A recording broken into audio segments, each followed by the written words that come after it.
Good morning, students. Today we shall read you lesson number 1, the appointed day. Lesson 1.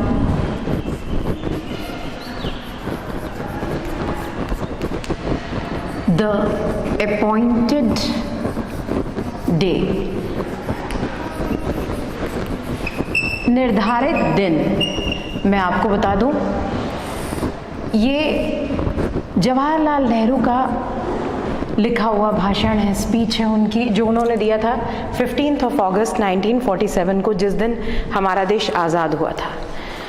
इस day को appointed day, निर्धारित दिन कहा है। वो निर्धारित दिन जो भाग्य के द्वारा निर्धारित किया गया कि इस दिन भारत स्वतंत्र होगा, स्वतंत्र हुआ, उसे आज़ादी मिली। कितने सालों की गुलामी, लंबे पीरियड की स्लेवरी झेलने के बाद हमारा देश आज़ाद हुआ। ढेरों चुनौतियां थीं, लोगों के सामने ढेरों प्रश्न थे, सब कुछ बहुत बुरी तरह से बिखरा हुआ था। प्रथम प्रधानमंत्री के रूप में जवाहरलाल नेहरू जी ने क्या अपनी जिम्मेदारी संभाली, किस तरह से उन्होंने प्लानिंग की कि अब भारत आज़ाद हो चुका है, स्वतंत्र हो चुका है, तो अब हमें आगे किस तरह से अपने देश को विकसित करना है। कि जो लोग बरसों की गुलामी झेल के स्वतंत्र हुए हैं, अब उनकी अपेक्षाएं भी ज़्यादा थीं, चुनौतियां भी ज़्यादा थीं, और सबसे बड़ी बात है कि सारी दुनिया की नज़र हमारे ऊपर थी कि स्वतंत्र होने के बाद अब भारत कैसे विकसित होगा। अभी तक तो बिना किसी क्वेश्चनिंग के सिर्फ फॉलो करते आ रहे थे, जो ऑर्डर्स दिए गए, गुलाम का काम ही यही होता है, मालिक ने जो आदेश दिया वो करना है, विदाउट क्वेश्चनिंग। कोई सोचने विचारने की कहीं कोई जिम्मेदारी नहीं होती, कोई सोचने, आपकी सोच या आपके थॉट्स पे कोई ध्यान नहीं देता है, आपको सिर्फ फॉलो करना है जो भी ऑर्डर्स आपके दिए गए हैं। अब वक्त आया, इस अपॉइंटेड डेट से शुरुआत हुई 15 अगस्त 1947 से, कि अब हमको अपना हर सिस्टम सुधारना है। हमारी सामाजिक, आर्थिक, हर प्रकार की व्यवस्था जो बुरी तरह से छिन्न भिन्न थी गुलामी की वजह से, लोगों के मन में ढेरों शंकाएं थीं। भारत का जो विभाजन हुआ पाकिस्तान और भारत के रूप में, और जो सांप्रदायिक दंगे हुए, उसकी वजह से इतना ज़्यादा लोग टेरराइज थे, डरे हुए थे, वो सोच नहीं पा रहे थे कि आगे कैसे इन सारी चीज़ों को हैंडल कर पाएंगे। सामान्य आदमी से लेकर के हर कोई बहुत ज़्यादा शंकित था इस चीज़ को लेकर, कैसे होगा, कैसे सुधरेगा देश, इतने वर्षों की गुलामी के असर को हम कैसे दूर कर पाएंगे। नेहरू जी ने इस लेख के माध्यम से, इस आर्टिकल के माध्यम से आश्वस्त किया है हर एक व्यक्ति को, चाहे वो एक कॉमन मैन हो या किसान हो या वर्कर हो, कोई भी हो, उनके मन में क्या प्लानिंग थी अपने देश को लेकर के, कि वो अपने देश को कैसे आगे बढ़ाएंगे, वो अपने देश की तरक्की के लिए कौन कौन से स्टेप्स लेंगे, और उनके क्या विचार हैं उन लोगों के प्रति जिन्होंने आज का दिन इतिहास के पन्नों में दर्ज कराने के लिए अपनी जान तक दी। तो उन सब को ट्रिब्यूट देते हुए, उन सब को रेवरेंट होमेज पे करते हुए नेहरू जी आश्वस्त करते हैं इस लेसन में, इस लेख में, कि आने वाले समय में भारत हर वो कदम उठाएगा जो एक कॉमन मैन की तरक्की के लिए ज़रूरी है। किसी देश की तरक्की का मेजरमेंट इसी चीज़ से होता है कि वहाँ का सबसे सामान्य आदमी कैसी ज़िंदगी जी रहा है। अमीरों की ज़िंदगी कोई पैमाना नहीं होता किसी की देश की तरक्की का। अगर सामान्य आदमी अच्छी तरह से न्याय पा रहा है, एक सम्मानजनक जिंदगी जी रहा है, उसका समाज में एक स्थान है, हर चीज़ें जो वो चाहता है वो उसके लिए अवेलेबल हैं, उसे स्वतंत्रता है, उसके लिए तरक्की के अवसर हैं, उसको हर प्रकार की फ्रीडम है, तो ये संकेत है कि जो देश है वो विकसित है। और आप देखेंगे इस लेख में कि नेहरू जी ने इन बातों पे बहुत ज़्यादा जोर दिया है, कॉमन मैन की तरक्की। चलिए आइए देखते हैं आपका लेसन, द अपॉइंटेड डे, निर्धारित दिन। The appointed day has come, the day appointed by destiny, and India stands forth again after long slumber and struggle, awake, vital, free and independent. निर्धारित दिन आ गया है, वो निर्धारित दिन जिसे भाग्य ने निर्धारित किया था कि भारत को इसी दिन स्वतंत्र होना है। और आज फिर विश्व के सामने भारत खड़ा है, सामने है, सबके समकक्ष है, गुलाम नहीं है। After a long slumber and struggle, slumber का मतलब होता है sleep, deep sleep, गहरी नींद। गहरी नींद के बाद और लंबे संघर्ष के बाद, यहाँ शब्द नींद का क्यों इस्तेमाल किया है? नींद का शब्द इसलिए इस्तेमाल किया है कि गुलामी के दौरान भारतीयों को सिर्फ जो उनसे कहा गया, जो ऑर्डर्स उनको दिए गए, उस ऑर्डर को कैरी आउट करना था। अपनी तरफ से वो कोई इनिशिएटिव नहीं ले सकते थे, अपनी तरफ से वो कोई डिसीजन नहीं ले सकते थे, अपने विचार से कोई काम नहीं कर सकते थे, उनके अपने ओपिनियन की कोई वैल्यू नहीं थी, उनके अपने विचारों की कोई वैल्यू नहीं थी। तो ये एक पीरियड था लॉन्ग स्लम्बर का, लंबी नींद का और संघर्ष का। 400 सालों की गुलामी, 400 सालों का संघर्ष, आप समझ सकते होंगे। और अब भारत कैसा है? अवेक, जागृत हो चुका है, वाइटल है, फ्री है और इंडिपेंडेंट है, जीवंत, स्वतंत्र और जागृत। आज हमारा भारत, इस अपॉइंटेड डे पे नेहरू जी कह रहे हैं, आज जो भारत आप देख रहे हैं ये जागृत है, इसने अपने संघर्षों से इस गुलामी को अपने देश से निकाल दिया है। आज इंडिपेंडेंट है हमारा देश, जागृत है, जीवंत है, वाइटल है और इंडिपेंडेंट है, फ्री है। The past clings on to us still in some measure, and we have to do much before we redeem the pledges we have so often taken. ये कहना कि स्वतंत्र होने के तुरंत बाद हमारा भूतकाल हमसे अलग हो गया, ये संभव नहीं है। नए एरा में, नए युग में, इंडिपेंडेंट युग में भारत ने कदम रखा है, लेकिन जो भारत का भूतकाल है, जो वर्षों की गुलामी है, सदियों की गुलामी है, वो सदियों की गुलामी अभी समाप्त नहीं हुई है। किसी ना किसी रूप में उसका असर अभी भी हमसे जुड़ा हुआ है, लगा हुआ है। और हमको अपनी उन प्लेजेस, अपनी उन प्रॉमिसेस, अपने उन वादों को पूरा करने के लिए अभी भी बहुत कुछ करना है। स्वतंत्रता ने हमको नई जिम्मेदारियां दी हैं।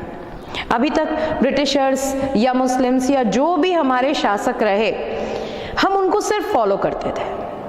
अब हमको इनिशिएटिव लेना है, अब हमको शुरुआत करनी है, निर्णय हमारा होगा, हमको अपनी हर व्यवस्था सुधारनी है।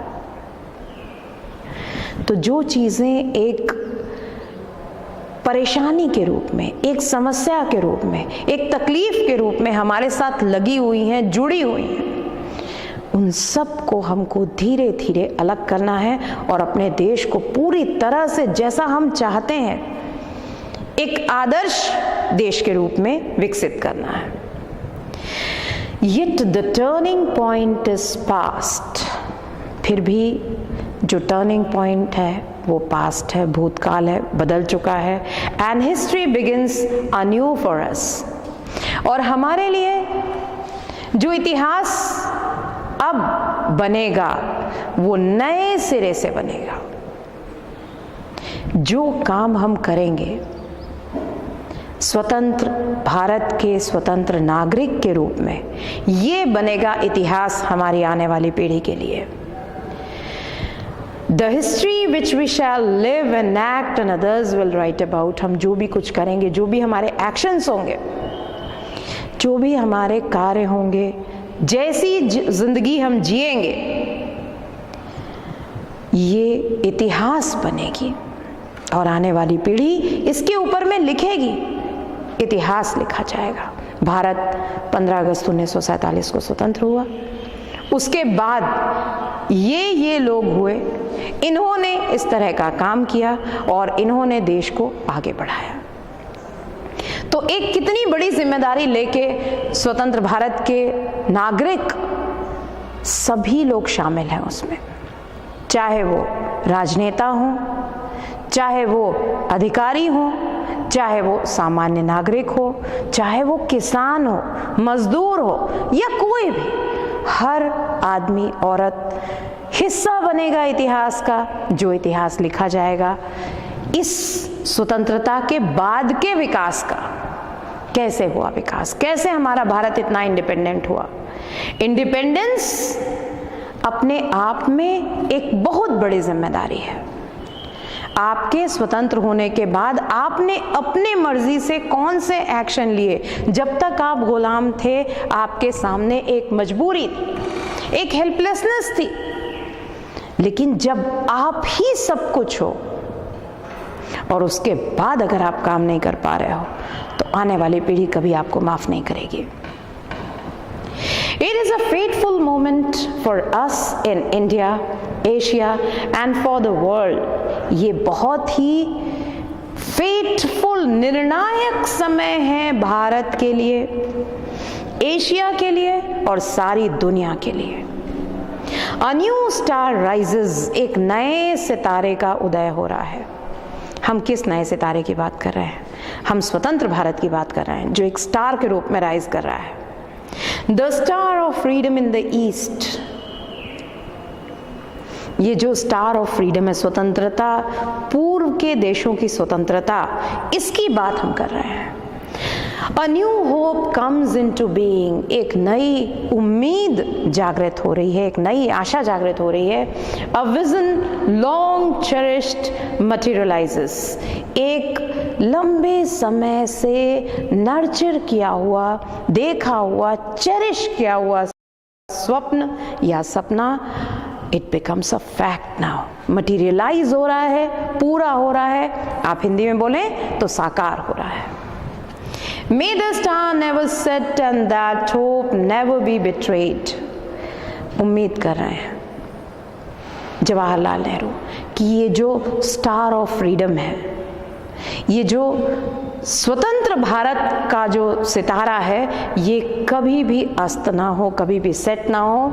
और जो उम्मीदें लोगों ने पाली हुई हैं, जो उम्मीदें सारी दुनिया ने बनाई हैं भारत से, वो कभी भी बिट्रेड ना हो, डिसअपॉइंटेड ना फील करें लोग कि स्वतंत्र होने के बाद भी हम कुछ नहीं कर पाए। इस तरह की लोगों के मन में ऐसी भावना ना आए। उनकी अपेक्षाएं बहुत ज़्यादा हैं और उन अपेक्षाओं पे हमें खरा उतरना है। हमने जो सपने देखे गुलाम रहते हुए कि स्वतंत्र होने के बाद हम इस तरह का करेंगे, स्वतंत्र होने के बाद हमारा देश ऐसा होगा, हमारे देश की सामाजिक व्यवस्था ऐसी होगी, आर्थिक व्यवस्था ऐसी होगी, राजनीतिक व्यवस्था ऐसी होगी। तो ये सारी चीज़ें, ये जो जितनी उम्मीदें हैं, ये उम्मीदें लोगों की बिट्रेड नहीं होनी चाहिए। उनको ये महसूस नहीं होना चाहिए कि हमको तो बिट्रेयल मिला है, इससे अच्छा तो हम गुलाम थे, ऐसा नहीं महसूस होना चाहिए। और ये जो आज़ादी का सूरज, ये जो स्टार है, ये कभी भी सेट नहीं होना चाहिए। मतलब ईश्वर ना करे हमारे कर्म ऐसे ना हो कि आने वाले समय में हमको फिर वही गुलामी का दंश झेलना पड़े। परतंत्रता का जो दुख हमने बरसों काटा, वो हमें काटने की नौबत अब दोबारा ना आए, ऐसी उम्मीद कर रहे हैं यहाँ पे जवाहरलाल नेहरू, आपके पहले प्रधानमंत्री। We rejoice in that freedom though clouds surround us। हम सेलिब्रेट कर रहे हैं अपनी स्वतंत्रता को, रिजॉइस कर रहे हैं। रिजॉइस करने का मतलब सेलिब्रेट करना। हम बहुत खुश हैं अपनी स्वतंत्रता को लेके, लेकिन आज भी बादलों ने, चिंता के बादलों ने हमको घेर के रखा है, सराउंड करके रखा है। सराउंड करना माने घेरना। And many of of our people are sorrow-stricken and difficult problems encompass us. जैसे मैंने आपको बताया कि बहुत बहुत बहुत ज़्यादा खराब सिचुएशन था ठीक आज़ादी मिलने के पहले। अपने ही देश में गृह युद्ध जैसी स्थिति निर्मित हो गई थी जब पाकिस्तान डिवाइड हुआ और हमसे एक दिन पहले स्वतंत्र हुआ 14 अगस्त 1947 को। यहाँ से जाने वाले मुस्लिम और वहाँ से आने वाले हिंदुओं लाशें आया करती थी। वहाँ से आने वाले लोगों को ट्रेन में ही मार दिया जाता था जो हिंदू पाकिस्तान से भारत वापस आए। बदला यहाँ से भी दिया गया, सिर्फ खून खराबा। इतनी खराब स्थिति थी, किसी का घर द्वार छूट गया, किसी का पूरा परिवार खत्म हो गया, किसी का सारा व्यापार खत्म हो गया, कोई अपनी हवेली छोड़ के आ गया पाकिस्तान में। तो ये डिवीज़न ने, इस विभाजन ने इतना दर्द दिया था दोनों ही तरफ को। हम सिर्फ अपने देश की बात ना करें, पाकिस्तान की भी। और ये झेला पूरा सामान्य आदमी ने। तो स्वतंत्रता के बावजूद भी दुख ढेरों जुड़े हुए थे हमसे, और जो प्रॉब्लम्स थी वो अभी भी एनकम्पास यानी हमको घेर के रखी हुई हैं। आप खुशी कैसे मना सकते हैं जब आपका पड़ोसी अपने पूरे परिवार को खो के आ गया है? यहाँ नेहरू जी दुख भी व्यक्त कर रहे हैं, उनके सामने चिंता भी है, उनको तनाव भी है कि इन सारी चीजों को ठीक करना है, इन सारे मैटर्स को सेट राइट करना है, नहीं तो स्वतंत्रता का क्या मतलब? But freedom brings responsibilities and burdens, and we have to face them in the spirit of a free and disciplined people. और आजादी आपको ढेर सारे उत्तरदायित्व देती है। सबसे बड़ा उत्तरदायित्व आपका कि हर चीज का निर्णय आपको लेना है, डिसीजन आपको लेना है, इनिशिएटिव आपको लेना है, काम आपको करना है। लोगों की निगाहें आपके ऊपर हैं, दुनिया देखेगी और जानेगी कि चलिए स्वतंत्र होने के बाद भारत कैसे खड़ा हो रहा है अपने पैरों पे।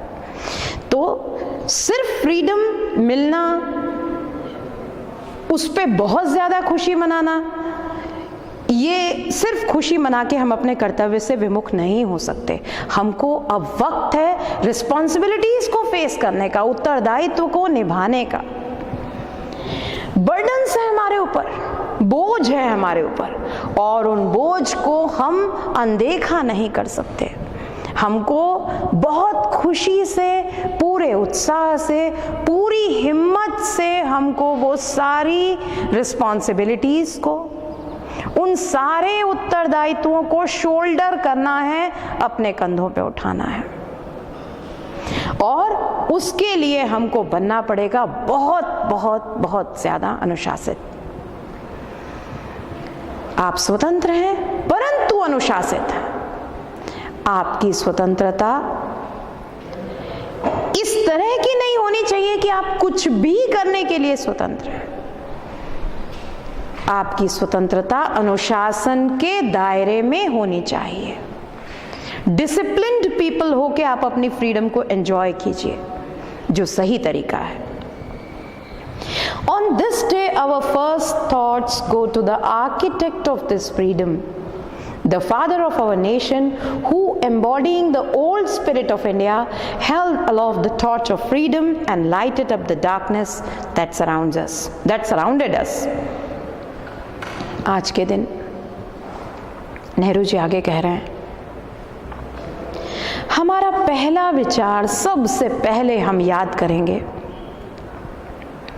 The architect of this freedom, जिसने इस स्वतंत्रता को बनाया, निर्मित किया, जो आर्किटेक्ट थे, हमारे देश के सबसे महान व्यक्ति जिन्हें हम बापू के नाम से जानते हैं, महात्मा गांधी, राष्ट्रपिता, फादर ऑफ आवर नेशन, जिसने भारत की आत्मा को जिया, भारत की आत्मा को जीवित रखा और स्वतंत्रता की मशाल उठाई और उसे उस स्वतंत्रता की मशाल से उस अंधेरे को, जो अंधेरा हमको घेर के रखा हुआ था, जिस अंधेरे ने हमको बुरी तरह से परेशान किया हुआ था, उस अंधेरे को दूर किया।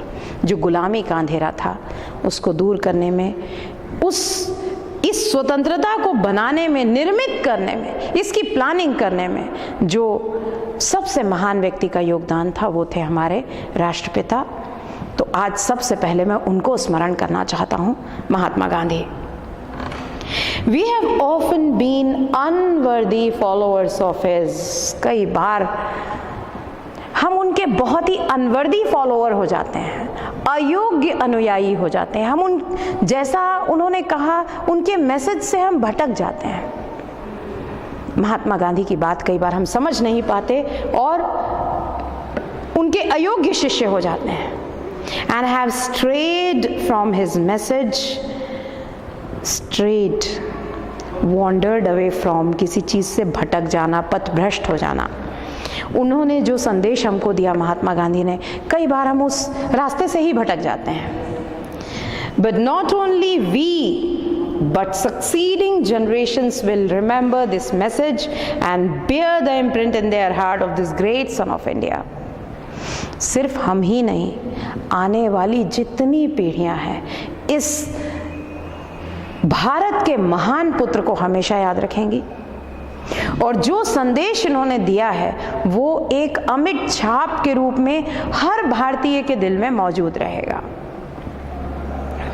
जो कैसे थे? Magnificent in his faith, strength, courage and humility. जो बातें कही हैं उन्होंने महात्मा गांधी के लिए, उन बातों पे गौर कीजिएगा।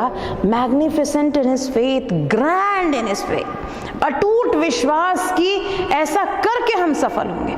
उनके कदम छोटे छोटे ही थे। सिविल डिसोबीडियंस, नमक तोड़ो, जो वो गए वहां पे कि भाई नमक कानून को तोड़ने के लिए जो उन्होंने समुद्र के किनारे नमक बनाया, ये सारी चीजें बहुत छोटी छोटी थी। असहयोग आंदोलन, नॉन कोऑपरेशन मूवमेंट, लेकिन उनका फेथ, उनका विश्वास इतना ज्यादा ग्रैंड था, इतना बड़ा था कि इन स्टेप्स का फर्क उस विशाल ब्रिटिश जो राज्य था, जो ब्रिटिश लोग थे, उनके ऊपर पड़ेगा और पड़ा। ये है विश्वास। बहुत दुबला पतला सा कमजोर दिखने वाला वो आदमी अंदर से कितना मजबूत था, आप उसका अंदाज महात्मा गांधी की पदयात्राओं को देखिए। जिस साहस से, जिस करेज से, जिस स्ट्रेंथ से वो कार्य किया करते थे, वो अच्छे खासे ताकतवर व्यक्ति के लिए भी संभव नहीं है। एंड ह्यूमिलिटी, बहुत विनम्र होना, बहुत हम्बल, इतना पोलाइट होके। शायद ही कभी किसी को महात्मा गांधी ने कोई कठोर शब्द कहा होगा। बहुत विनम्रता से बात किया करते थे, लेकिन उनके शब्दों में बहुत वजन हुआ करता था। बिना किसी को कठोर शब्द बोले किस तरह से अपना काम करना है, ये महात्मा गांधी से बेहतर और कोई एग्जाम्पल नहीं हो सकता। महात्मा गांधी के बारे में मैंने आपको बताया, बहुत स्ट्रेंथ, बहुत करेज, बहुत हम्बल, बहुत विनम्र। We shall never allow that torch of freedom to be blown out। और इतने मुश्किल से मिली हुई आज़ादी, इतने मुश्किल से हमने गुलामी को ख़त्म किया, अब ये जो फ्रीडम है, फ्रीडम की जो टॉर्च है, जो मशाल है, अब हम इसे बुझने नहीं देंगे। However high the wind or stormy the tempest, चाहे कितना भी आंधी तूफान आए, आंधी तूफान से मतलब है कितनी भी विपरीत परिस्थितियां आए, कितनी भी मुश्किल कंडीशंस आए, अब हम इस आज़ादी की मशाल को किसी भी कीमत पे बुझने नहीं देंगे। ये कहना है नेहरू जी का। Our next thought must be of the unknown volunteers and soldiers of freedom who without praise or reward have served India even unto death। हमारे अगले विचार जाते हैं उन unknown volunteers के लिए, वो लोग शायद जिनका नाम भी हमको नहीं मालूम, हम अपने फ्रीडम फाइटर्स को, बहुत लिमिटेड फ्रीडम फाइटर्स को हम जानते हैं, जिनका शायद हम उंगलियों में गिन लेंगे, लेकिन क्या सिर्फ उन्हीं का योगदान था?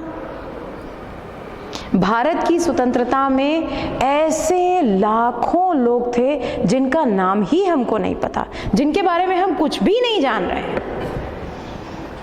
ऐसे अननोन वॉलंटियर्स, यानी जिनको हम नहीं जानते, अननोन, अजनबी स्वयं सेवक, और ऐसे हजारों सैनिक।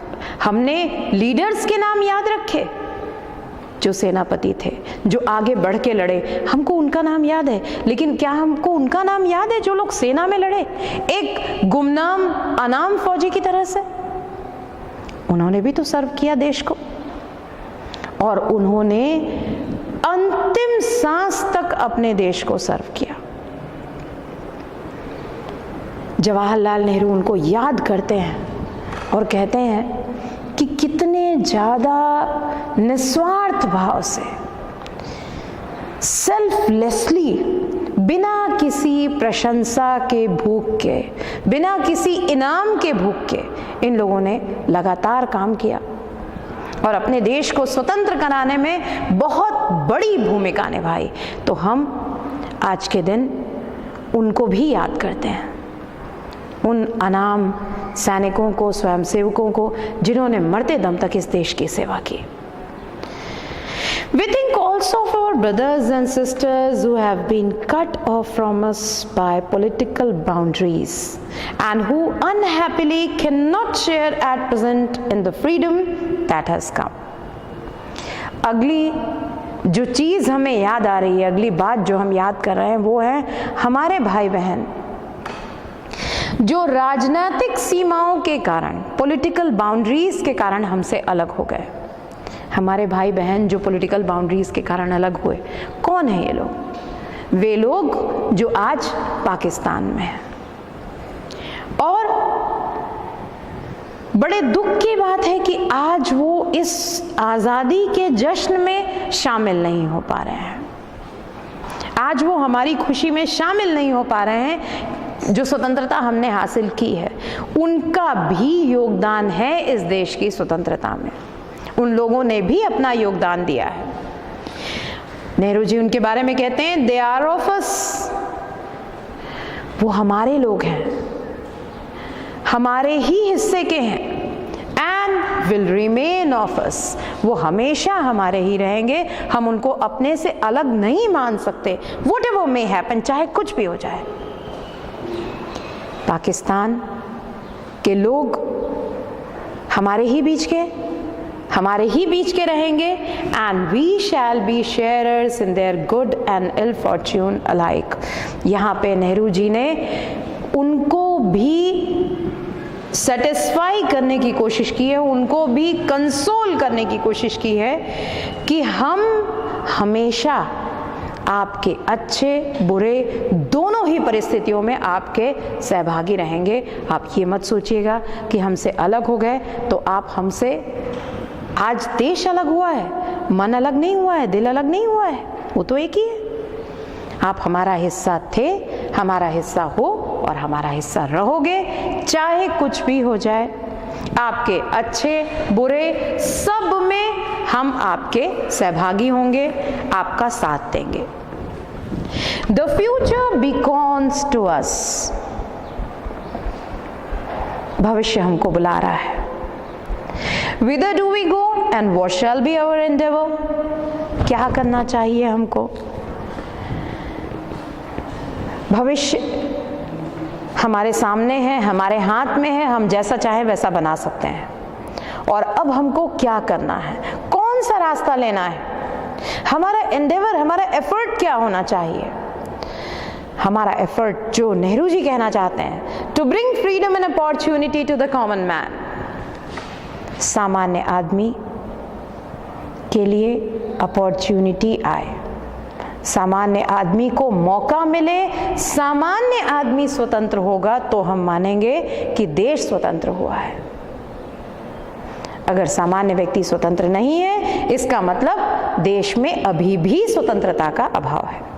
तो हमको स्वतंत्रता देनी है कॉमन मैन को, और उसको अवसर देना है, अपॉर्चुनिटी देनी है, मौके देने हैं तलाश करके कि वो आगे अपनी ज़िंदगी और अपने जीवन स्तर को, अपनी सामाजिक, आर्थिक, हर प्रकार की प्रतिष्ठा को बढ़ा सके।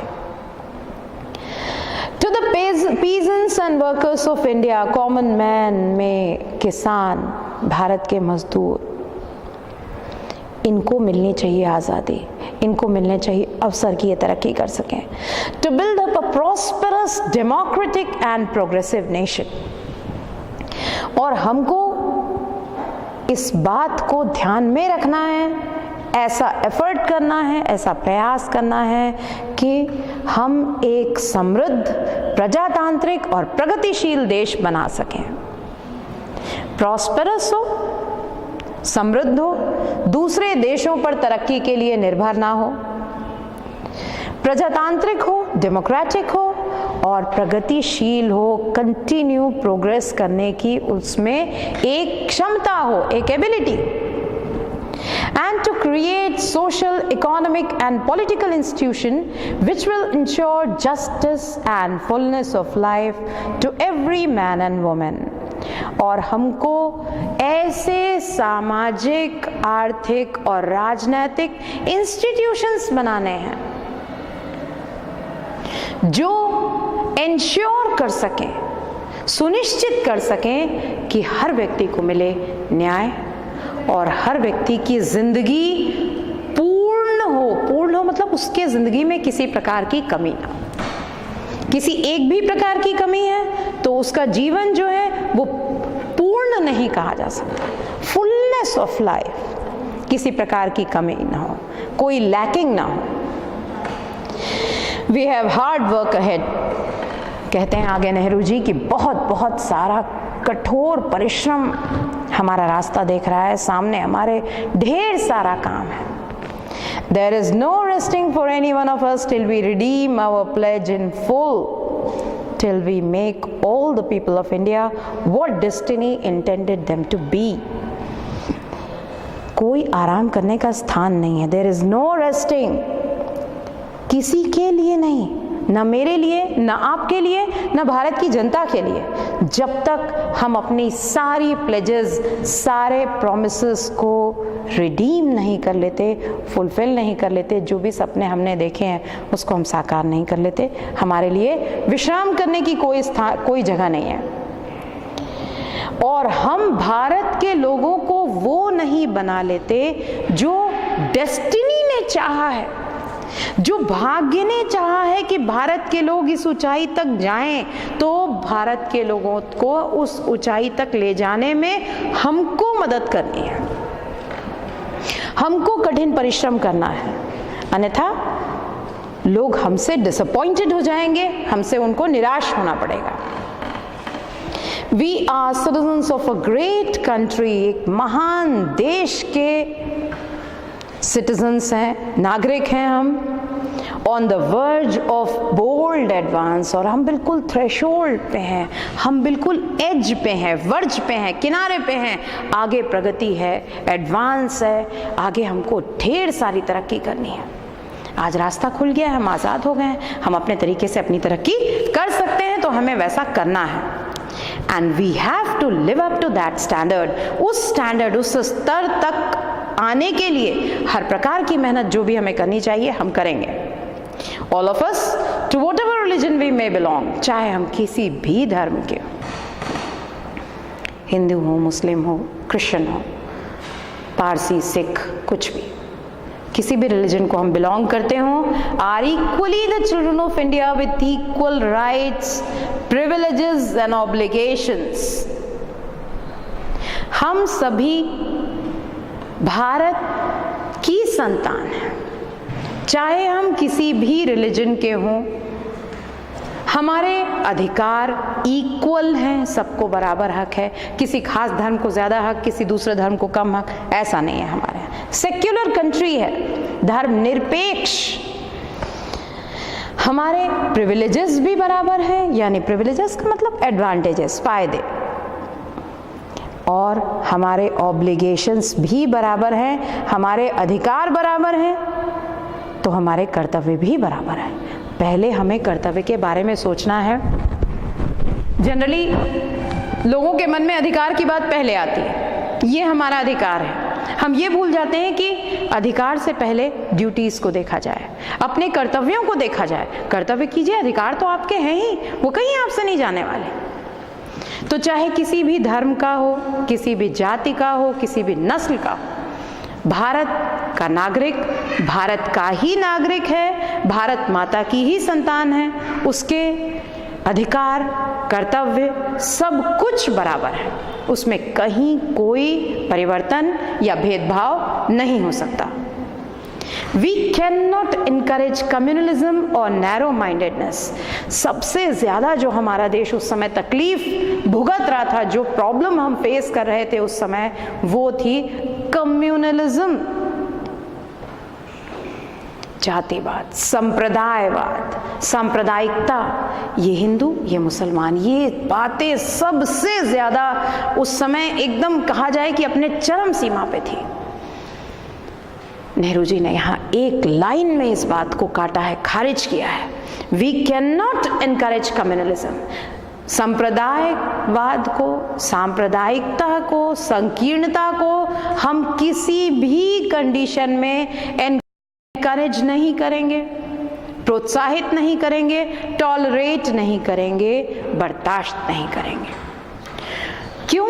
कारण for no nation can be great, कोई भी देश महान नहीं हो सकता जिसके लोग whose people are narrow in thought or in action। कोई भी देश महान नहीं हो सकता जिसके लोग विचारों से या कार्यों से संकीर्ण विचारधारा वाले हों। जहां संकीर्णता आएगी वहां तरक्की संभव है ही नहीं। तो नेहरू जी ने बिल्कुल साफ अपने इरादे जाहिर कर दिए कि हम संकीर्ण नहीं होंगे, हमारी मानसिकता संकीर्ण नहीं होगी, हम सांप्रदायिकता को बर्दाश्त नहीं करेंगे। चाहे किसी भी धर्म, चाहे किसी भी कास्ट का मनुष्य हो, भारत का नागरिक है तो उसको वही अधिकार, वही कर्तव्य, वही सारी चीजें उसके लिए रहेंगी, एडवांटेजेस रहेंगे। हम इसमें किसी प्रकार का भेदभाव या पक्षपात बर्दाश्त नहीं करेंगे।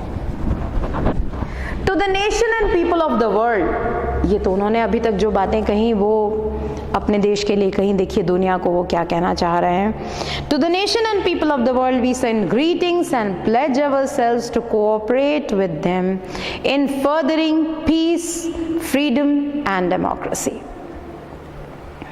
सारी दुनिया के लिए हम कहना चाहते हैं कि हम आपको अपनी शुभकामनाएं देते हैं और हम प्रॉमिस करते हैं, प्लेज लेते हैं यहाँ पे कि आपके साथ हम कोऑपरेट करेंगे, सहयोग देंगे। किसमें? शांति, स्वतंत्रता और प्रजातंत्र को फैलाने में, एक्सपैंड करने में, फर्दरिंग में। जितना ज़्यादा शांति स्थापित होगी, जितना ज़्यादा स्वतंत्रता रहेगी, जितना अच्छे तरह से मजबूत स्ट्रॉन्ग डेमोक्रेसी या प्रजातंत्र होगा, उतना ही ताकतवर देश होगा, उतनी ही प्रगति देश करेगा। एंड टू इंडिया, जहाँ तक भारत की बात है, यहाँ पे स्पेलिंग गलत है, सुधार लीजिएगा। लिखा है OUT which is not right, लिखिए OUR, our much loved motherland, the ancient, the eternal and the ever new, we pay our reverent homage and we bind ourselves afresh to her service। और अपनी भारत माता, हमारी मातृभूमि, प्राचीन, immortal, अमर, हमेशा नई, इस भारत माता से, इस भारत माता को हम अपना सम्मान देते हैं, अपना रिगार्ड देते हैं और हम फिर से एक बार नए सिरे से कसम खाते हैं कि हम अपनी मातृभूमि की सेवा, हम अपने देश की सेवा अपने जीवन भर करेंगे। जय हिंद। और ये था नेहरू जी का वो लेख जो उन्होंने 15 अगस्त 1947 को दिया था। मुझे उम्मीद है आपको समझ में आया होगा। उस समय की परिस्थितियां और आज की परिस्थितियों में ज़मीन आसमान का अंतर है। आज अगर हम यहाँ हैं तो उनके कारण है जिन्होंने गुलामी से हमारे देश को मुक्त कराया, जिन्होंने गुलामी से मुक्त कराने के बाद देश को इस तरह से देश को सजाया, संवारा, निर्माण किया, कंस्ट्रक्ट किया कि आज हम इतने फ्री हैं और इतने मुक्त होके इंडिपेंडेंट और बढ़िया एटमॉस्फेयर में, एनवायरनमेंट में हम अपनी प्रगति के बारे में सोच सकते हैं, हम आगे बढ़ने के बारे में सोच सकते हैं।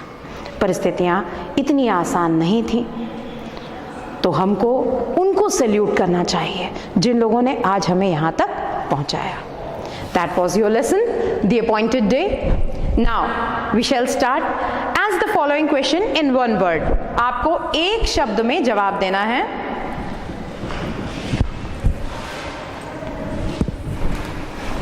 Your first question is, who is the author of the lesson The Appointed Day? इस लेसन के लेखक, ये लेसन द अपॉइंटेड डे, इसके लेखक का नाम बताइए। मैंने आपको बताया Jawaharlal Nehru. Answer 1,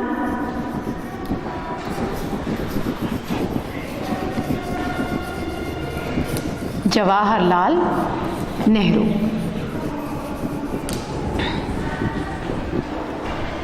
Which day is addressed as the appointed day? कौन से देश को, कौन से दिन को अपॉइंटेड डे यानी निर्धारित दिन के रूप में कहा गया है? कौन से दिन को कहा गया है? वेरी सिंपल, 15 अगस्त 1947। आंसर 2, 15 अगस्त 1947, 15 अगस्त 1947, यही वो निर्धारित दिन था, यही वो अपॉइंटेड डे था, the day appointed by destiny, जब हमारा देश स्वतंत्र हुआ, आजाद हुआ। अगला क्वेश्चन है question number 3, who is the architect of freedom? किसको कहा गया है कि ये स्वतंत्रता के आर्किटेक्ट थे, इनकी वजह से स्वतंत्रता निर्मित हो सकी? नाम है फादर ऑफ नेशन, जिन्हें आप बोलते हैं Mahatma Gandhi. Answer 3, Mahatma Gandhi.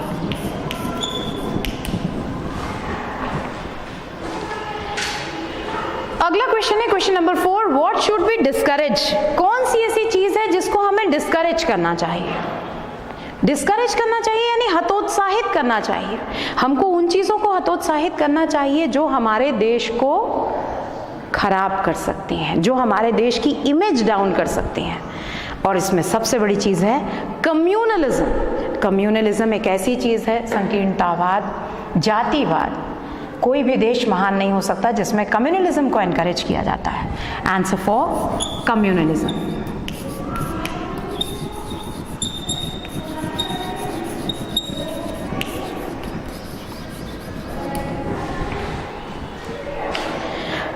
Does Jawaharlal Nehru pay his reverent homage to? Jawaharlal Nehru प्रथम प्रधानमंत्री अपना रेवरेंट होमेज, बहुत ही रिस्पेक्ट से, बहुत ही रिगार्ड से, सम्मान से किसको होमेज पे कर रहे हैं? इंडिया, अवर मदरलैंड। Answer 5, India,